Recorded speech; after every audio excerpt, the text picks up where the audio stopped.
know, another way to get your hands on some money, I think, go on that TV show, Dragon's Den. And if you've seen the show, you know that quite a lot of the ideas are rubbish. That's what made me think that we could do it. And also, I always think when I watch the show, they're always sitting there with a table full of cash right in front of them. So surely, even if they say no, you could just grab a wad of money and run out of there, couldn't you? I mean, who's going to put up a fight? Peter Jones, he's going to run out crying, isn't he? Deborah Meaden, no, you got to worry about her, but I think I could take her. Jo Caulfield has been a stand-up comic for over 12 years, described as wonderfully bitchy and one of Britain's sharpest comics. She's taken to the radio airwaves for several shows such as Not That Jo Caulfield Again, and has been spotted on television on shows such as Mock the Week and Michael McIntyre's Comedy Roadshow. But tonight she's been performing in my rural hometown of Holsworthy and has found time to talk to me after the show. How did today go? You're playing in Holsworthy Comedy Club. How did tonight go for you? It was really, really good fun. I've done here before, and it's one of those clubs, it's only here because the landlord is a comedy fan. Yeah. So he knows how to set up a room, which people think is easy, but it's not, because I've been in so many rooms to go, well, it's just awful and it's not going to work. Yeah. And it's very simple what comedy needs, but so many people just get it wrong. So basically, it's good sound, it's good lights, audience are close to you. It's packed. They're excited because there's not that much comedy for people to come and see. And then what was really funny was that people were from 2 miles away, but nobody else had ever heard of that village. And I was going, what is wrong? You people don't go anywhere. And they go, oh no. It was so weird, because I thought everyone would know everyone, but it wasn't like that. It was like, oh no, they live 3 miles away. I know. We've never heard of that place. It's weird. So it was really, really good fun. And there's some nice, you always look for sort of characters in an audience who will, if you talk to them, you don't want people who are going to try to be funny, because they're not going to be. But people who are just, they don't even know they're eccentric, but they are. Yeah. And they're very open, so they'll tell you things and you can say anything to them and they're not offended. So there's quite a few people like that tonight. Is it easy to spot someone like that? Yeah, you can tell just by their body language. There was a couple at the front, I don't know how old they were, maybe in their 50s. But just by the way they were sitting, they were sitting openly, and the fact that they'd sat at the front and they weren't worried about sitting at the front.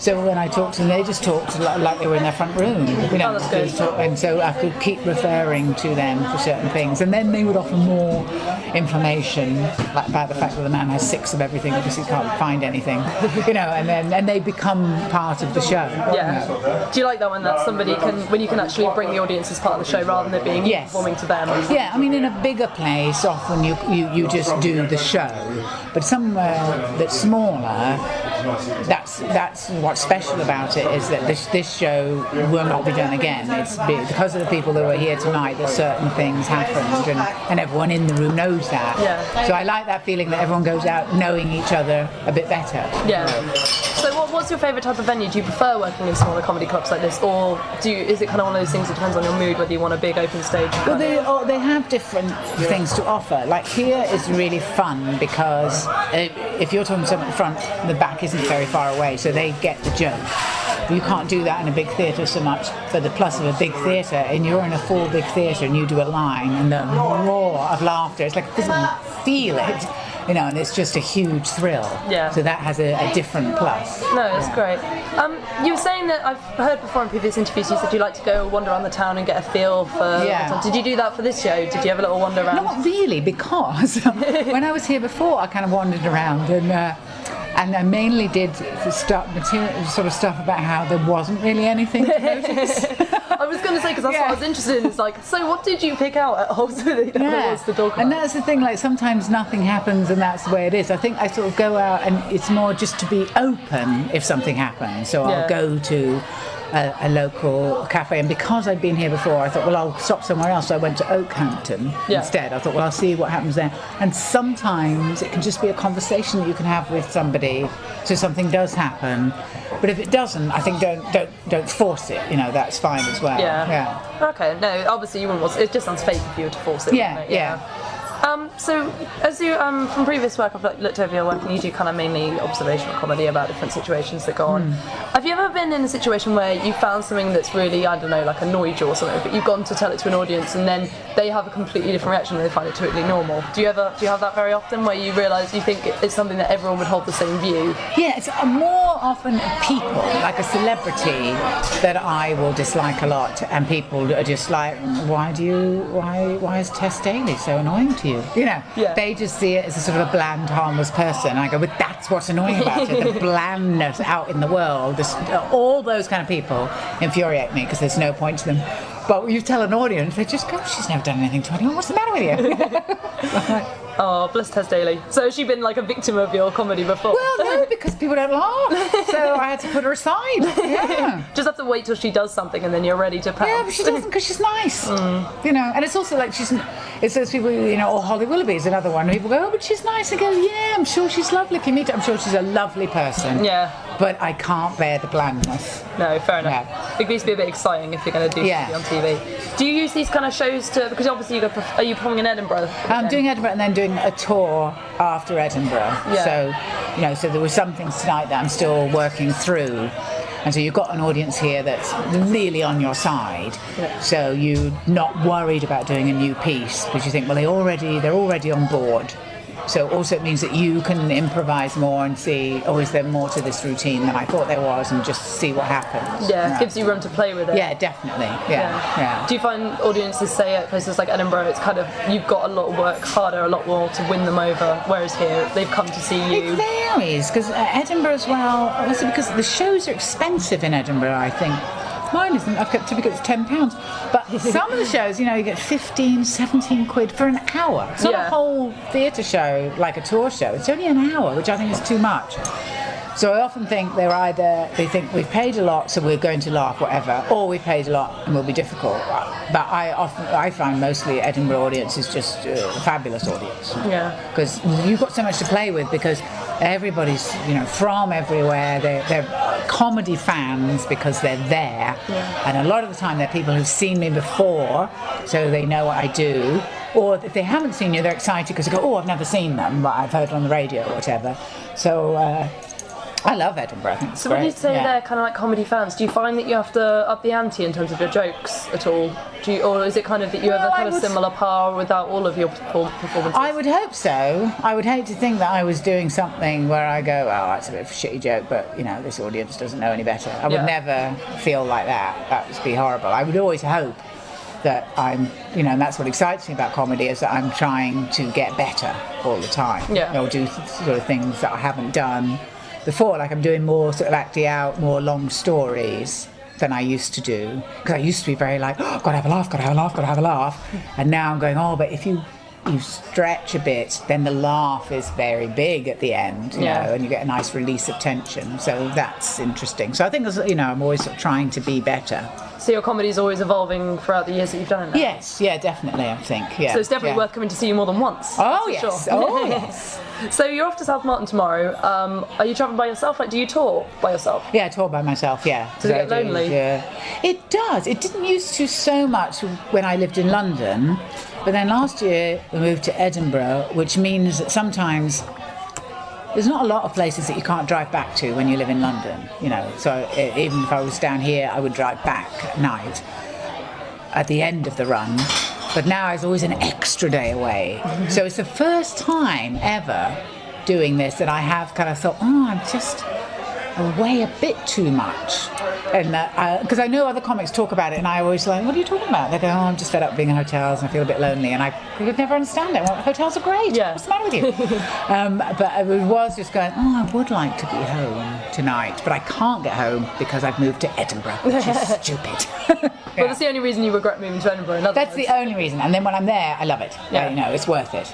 But Exeter's good because it's got an airport. So Yes. then anywhere southeast I can fly, the southwest to fly, which is good. Did you fly down for this kind of southwest? Well, I was sort of in London, so I came down on the train to London, did stuff there, and then I'll fly back. So You've discovered the nightmare of trying to get anywhere around here, though, from public. Got a hire car. Yeah, exactly. It's just such a pain. Public transport, no way. Yeah, can't do that. Exactly. Yeah. So as well, we were saying like stand-ups. That's obviously one part of the thing you've done, but you've done television. So I was thinking more in terms of Michael McIntyre with his Comedy Roadshow. I've read before that a lot of people think that was a big break in terms of bringing stand-up to kind of mainstream and things like that, like making it more aware. Do you feel that that's actually been that big a hit, whether people weren't really aware of stand-up comedy? Yes, I really do, because for years people in television were saying you can't put stand-up comedy on television. So they would put it on very late at night, and it would be a small sort of dark studio, and it would only have a small audience, and it never looked like a gig. And then it's Off the Curb, as a TV company, did Live at the Comedy Store, and they filmed it like a gig, and every comic liked doing it because it wasn't like doing telly, because it was an awful thing of like you'd be doing telly and the audience is over there and you've got this bank of cameras and you're like, well, how can I reach the audience? But then Off the Curb, they filmed it properly, and they're the same people that made Live at the Apollo and the Michael McIntyre show. So from Live at the Apollo they went, let's make it big, light, and it can go on early at night. And I think it made people go, oh yeah, because they had vague memories from their childhood of going, oh yeah, there used to be comedy on television early. And I think it just woke everyone up to going, oh yeah. I don't know whether it's made people go out to live comedy more. I think they might go out to see people off the telly now, if they're touring in their town, so it's more of an event rather than they go, oh, I'll go and see where comedy should be really seen in a club. Yeah. No. But I mean, it certainly did a lot for me, and I think quite a lot of people. If you had a good set, people, got to know you. Yeah. But it's hard to know when comedy comes to arenas.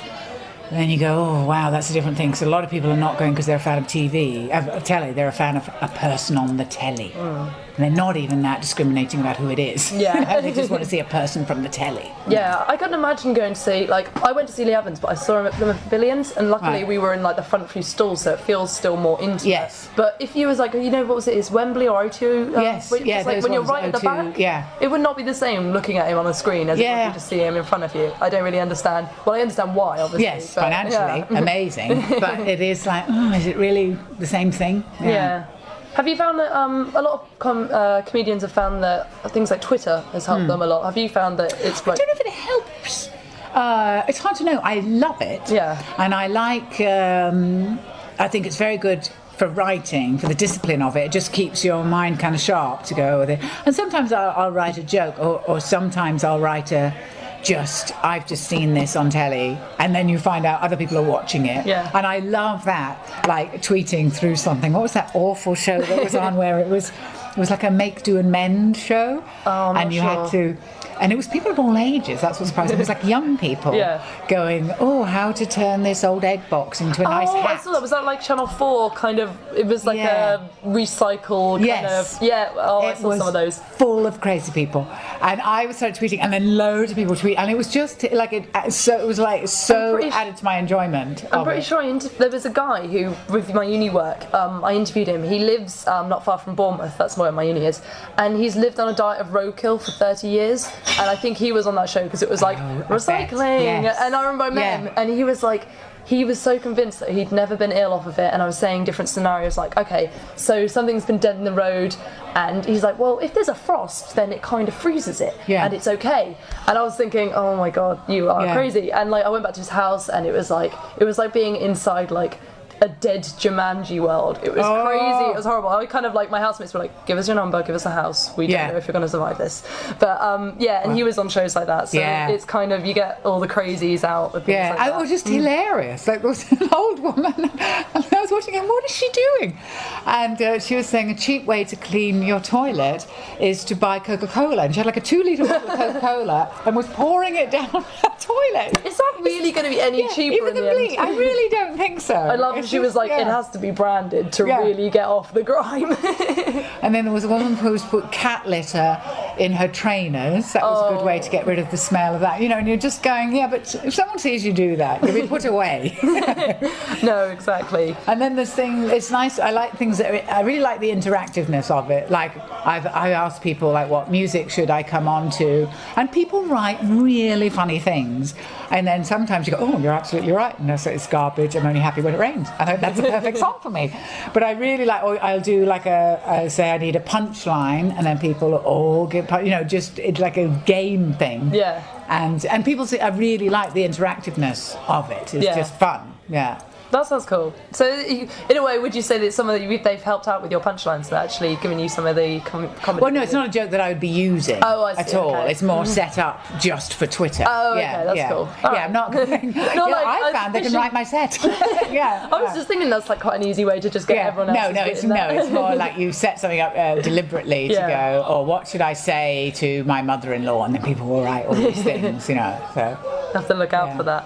So have you planned, obviously you've been on TV shows like Mock the Week and, as we just said a minute ago, the Comedy Roadshow. Have you got any plans for any of your own TV shows coming up? Well, I don't think it really works like that, unfortunately. I've had a lot of time in meeting rooms with people in television. Been down the road several times with sitcoms, where you're nearly there and then the people move. And I think it's the thing of, it was about a year ago, I think, I don't want any more meetings, because one, I have to listen to people who have terrible ideas and know nothing about comedy, and two, it's a waste of my time because it's not going to happen.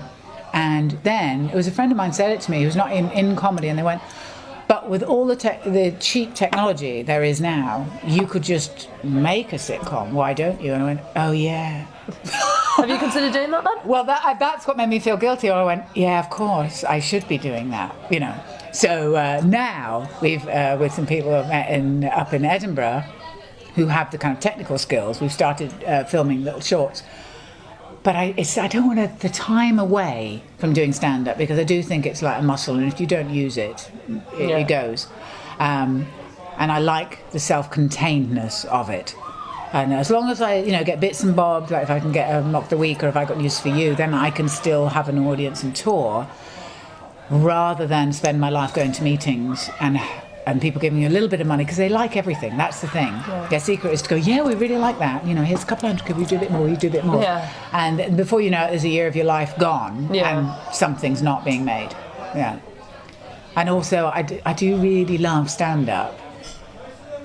And I think I would hate to lose any of the skills, by somebody going, oh, you could, In a way, it's like, be careful what you wish for. Because now I look back at the sitcom thing, and ours was dropped just before Miranda, and I thought, I couldn't have written as many shows as she's written. Yeah, that's gone on crazy long time now, hasn't it? And I would have then stopped stand-up, and I love stand-up, and I like the fact that I'm not beholden to anybody for what I do.